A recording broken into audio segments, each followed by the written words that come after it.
छत्रपती शिवाजी महाराजांबद्दल आक्षेपार्ह वक्तव्य आणि इंद्रजित सावंतांना धमकी प्रकरणात कोरटकरला 3 दिवसांची पोलीस कोठडी सुनावण्यात आली आहे।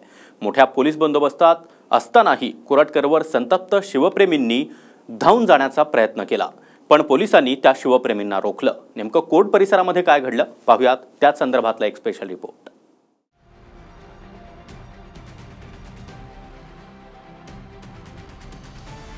छत्रपती शिवरायांबद्दल आक्षेपार्ह विधान करणारा कोरटकर कोल्हापूरच्या कोर्टाबाहेर मार खाता खाता वाचला। कोर्टातून बाहेर काढताना शिवप्रेमी कोरटकरच्या अंगावर धावून गेले, मात्र त्याच वेळी पोलिसांनी या शिवप्रेमींना पकडलं।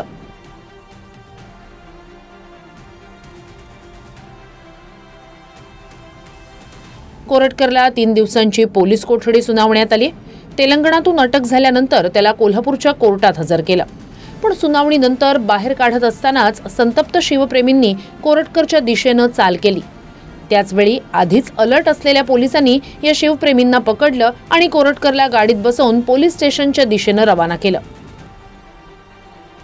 यावेळी कोर्ट परिसरात कोल्हापुरी चप्पल घेऊन आलेल्या शिवप्रेमींना पोलिसांनी ताब्यातही घेतलं। त्याला दाखवतो कोल्हापूर इश्का का असतं, त्याला वाटत असलं आम्ही कुठे पोहोचत नाही।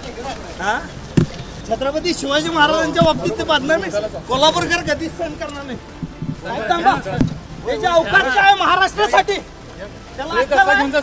तो छत्रपती शिवरायांना बोलतो, त्याला कोणत्या परिस्थितीत सोडलं जाणार नाही। कोल्हापुरी चपलेचा प्रसाद देणार असा इशारा कोल्हापूरच्या शिवप्रेमींनी दिला होता।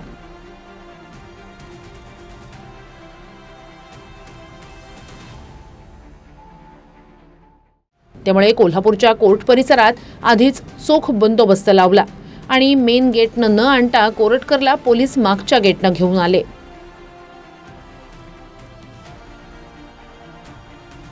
यावेळी कोरटकरच्या दिशेनं चिल्लरही फेकण्यात आली।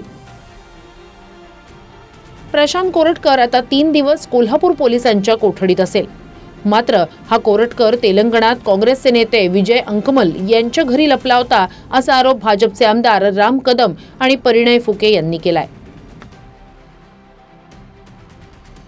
आमचा सवाल आहे की हा प्रशांत कोरटकरला जेव्हा तेलंगणात अटक होते तेव्हा तो काँग्रेसचे नेते विजय अंकलम यांच्या घरी काय करत होता? त्याला काँग्रेसनं घरी आश्रय दिला होता, खरं आहे का हे? या काँग्रेस नेत्याचे प्रशांत कोरटकरचे काय संबंध आहेत? तेलंगणामध्ये ते काँग्रेसच्या एका नेत्याकडे लपून होते आणि यामागे निश्चितच कोरटकरला वाचवण्याचा प्रयत्न काँग्रेसच करत होती हे स्पष्ट झालेलं आहे। आणि कुठेतरी कोरटकरला या प्रकारचं काहीतरी वक्तव्य करून कोरटकरबद्दल मला असं वाटतं की काहीतरी आपण दिशाभूल करतोय। त्याचा सर्टिफिकेट घेऊन यावं, जर परिणय फुकेकडे असतील तर। तो कुठल्या पदावर होता, कोण होता, कुठल्या कधी त्याची नियुक्ती काँग्रेसमध्ये झाली, प्राथमिक कधी सदस्य झाला, म्हणजे आपलं पाप झाकण्यासाठी काँग्रेसवर टीका करायची आणि पाप लपवायचा। आणि तुमचं तोंड ज्यावेळेस कोरटकरावर उघडत नाही तर तुम्ही काय काँग्रेस नेत्याचं नाव घेताय? विधानसभेत मुख्यमंत्री देवेंद्र फडणवीस यांनी काँग्रेसचे नेते विजय अंकलम यांचं नाव घेतलं नाही, पण तेलंगणात कुठे लपला होता असं म्हणत फडणवीसांनी सूचक इशारा दिला। आता कोरटकर पकडलं, त्या कोरटकरला कुठे पकडलं, कुठे लपून बसला होता? तेलंगणामध्ये आता कोणाच्या घरी तुम्ही सांगताय, मी सांगणं योग्य दिसत नाही, पण कोण त्याला आश्रय देऊन बसला होता जरा बघा ना नाना भाऊ त्या ठिकाणी। पण आपल्याला राजकारण करायचं नाही आहे। छत्रपती शिवरायांवर जर कोणी अशा प्रकारे बोलत असेल तर ही कारवाई आपण करूच, कारण ते आपलं दैवत आहे आणि त्यामुळे दैवताचा अपमान हा निश्चितपणे आपण सहन करणार नाही।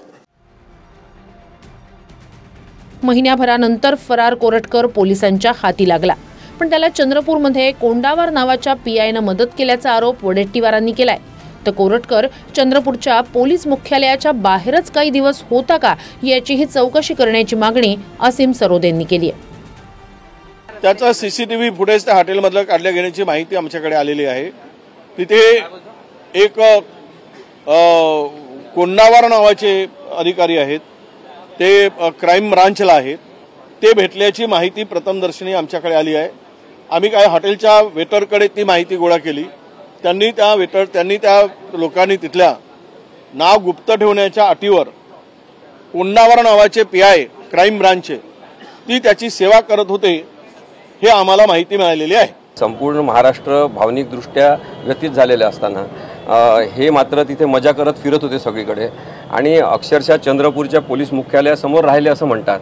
त्यामुळे चंद्रपूरच्या पोलीस मुख्यालयाच्या समोर जर यांनी वास्तव्य केलं असेल तर चंद्रपूरच्या पोलीस मुख्यालयातल्या किंवा चंद्रपूर पोलीस स्टेशनमधल्या त्या संबंधित पोलीस स्टेशनमधल्या CCTVचं फुटेजसुद्धा कोल्हापूर पोलिसांनी मागितलं पाहिजे की त्याची रेंज किती आहे, त्या CCTV फुटेजची त्याच्यामध्ये हे दिसतात का हे सुद्धा बघितलं पाहिजे.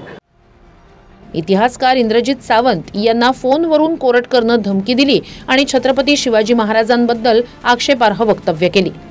आता पोलीस कोठडी मिळाल्यावर व्हॉइस सॅम्पलसह तो नेमका कुठे कुठे लपला, कुणी कुणी मदत केली याची उत्तरं मिळवण्याचा प्रयत्न पोलीस करतील. भूषण पाटील आणि प्रदीप कापसेसह संतोष नलावडे, TV9 मराठी, कोल्हापूर.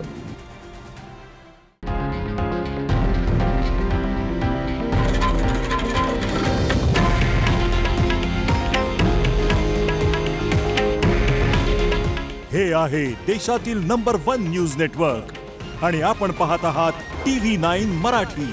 काळजी तुमची, हित महाराष्ट्राचं.